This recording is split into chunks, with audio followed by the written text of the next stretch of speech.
Hollywood cinema stories Ford vs Ferrari part 2।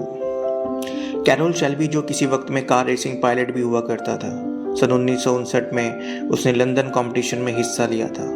उस वक्त उसकी गाड़ी में आग लग गई थी, पर फिर भी वो उस कंपटीशन को जीता था। हालांकि इसके बाद वो रेसिंग कंपटीशन का हिस्सा बनना चाहता था, लेकिन उसे हार्ट की प्रॉब्लम थी, इसलिए डॉक्टर ने उसे रेस में हिस्सा लेने से साफ साफ मना कर दिया था। और अब फोर्ड कंपनी चाहती है कि वह उनके लिए काम करे। ली शेल्बी को बताता है कि हमारे पास लेमान कंपटीशन में हिस्सा लेने के लिए मात्र 9 महीने बचे हैं। शेल्बी कहता है कि 9 महीने में काम करना लगभग पूरी तरह से नामुमकिन है, इसलिए मैं एक ड्राइवर को जानता हूँ जो कि बहुत टैलेंटेड है, जिसका नाम केन माइल्स होता है, जो कि शेल्बी का दोस्त भी है। वो एक मैकेनिकल इंजीनियर होने के साथ साथ एक कार रेसिंग ड्राइवर भी है। शेल्बी उसके पास जाता है और माइल्स को कहता है कि तुम फोर्ड के नए ड्राइवर बनोगे।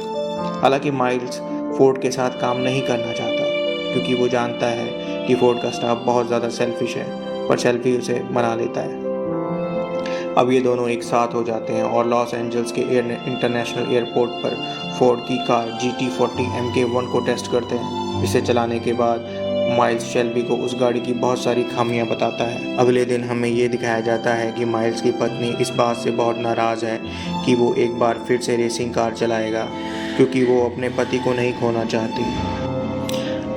लेकिन जब वो बताता है कि उसे फोर्ड इस काम के हर रोज़ $200 देगी और खर्चा अलग से, तो उसकी पत्नी शांत हो जाती है, क्योंकि माइल्स का गैराज पहले ही बिक चुका होता है और अब उसका घर भी दांव पर होता है।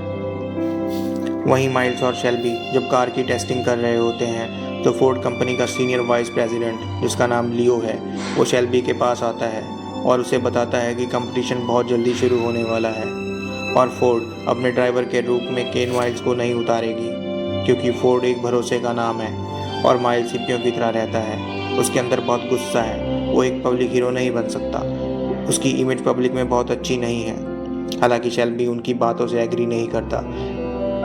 वो शेल्बी कहता है कि केन माइल्स बहुत टैलेंटेड है, वो सबसे बेहतरीन ड्राइवर है और उसने GT40 MK1 गाड़ी को बहुत तरह से इम्प्रूव किया है, लेकिन वो इस बात की परवाह नहीं करता।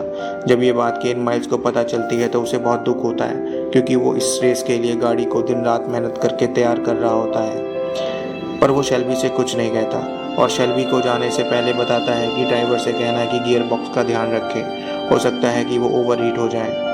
और रेस में ऐसा होता भी है।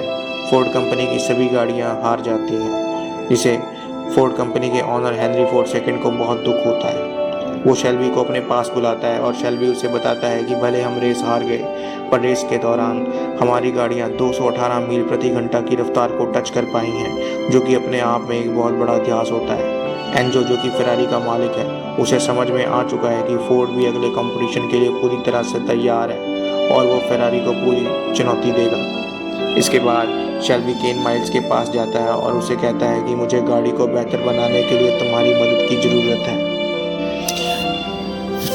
लेकिन माइल्स उसकी मदद नहीं करना चाहता, पर शेल्बी जब उससे माफ़ी मांगता है तो माइल्स उसे एक पंच मारता है, क्योंकि दोनों बहुत पुराने दोस्त हैं। इसके बाद इन दोनों के बीच में हाथापाई शुरू हो जाती है।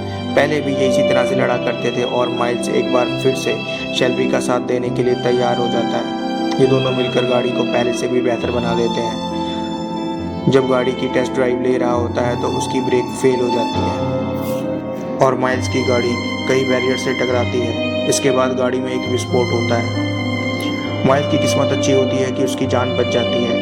अब साल आता है 1966 और अब फोर्ड कंपनी के वाइस प्रेसिडेंट, जिसका नाम लियो है, उसे रेस डिवीज़न का हेड बना दिया गया है, जो केन माइल्स को बिल्कुल पसंद नहीं करता। यानी कि अब भी माइल्स को रेस में हिस्सा नहीं लेने दिया जाएगा। शेल्बी को जब ये बात पता चलती है तो वो उसे अंदर कमरे में लॉक करके बाहर खड़े फोर्ड कंपनी के ऑनर हेनरी फोर्ड के पास जाता है और उनसे कहता है कि हमने GT40 को इम्प्रूव किया है और अब इसका नाम होता है GT40 MK2।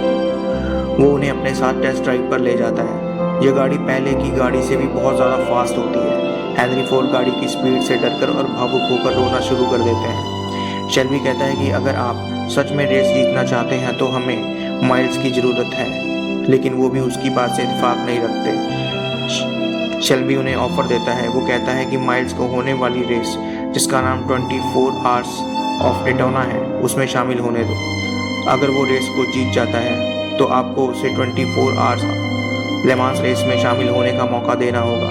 हेनरी फोर्ड कहते हैं कि अगर वो हार गया तो शेल्बी कहता है वो हार गया तो मेरी कंपनी पर पूरी तरह से फोर्ड का नियंत्रण होगा, यानी कि फोर्ड कंपनी जैसा कहेगी शेल्बी की कंपनी को वैसा करना होगा। शेल्बी ने यहाँ पर माइल्स के लिए बहुत बड़ा रिस्क लिया होता है। हेनरी फोर्ड सेकंड उसकी बात मान जाते हैं और अब डेटोना रेस शुरू हो जाती है। ये रेस भी ले मांस रेस की तरह 24 घंटे तक चलती है। इसमें फोर्ड कंपनी की 2 टीमें होती हैं। एक होती है शेल्बी की टीम जिसका ड्राइवर केन माइल्स है और दूसरी होती है फोर्ड की दूसरी टीम।